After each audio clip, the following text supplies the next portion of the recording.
এখন আমরা ধানের ফুলকে বরণ করতে যাচ্ছি। আর আমার মা নিয়ে নিয়েছে কুলো, তারপরে হচ্ছে একটা কলার ঝুঁকি, আর হচ্ছে জানায় পুজোতে আরতি করার সময় বা বরণ করার সময় সেসব জিনিসই নিয়ে নিয়েছে। এখন আমরা বেলতলার নিচে রেখে দিয়েছিলাম ধানের ফুলটি, সেই ফুলটি আমরা এখন বরণ করে নিয়ে যাব।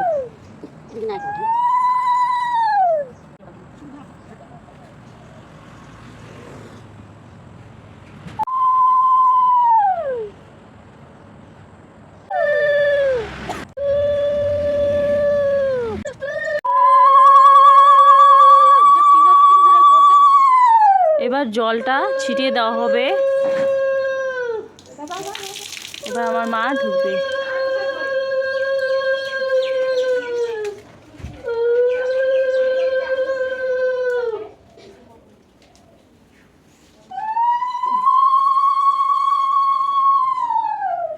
কয়দিন রাখা হবে ধানের শীষটা? হ্যাঁ,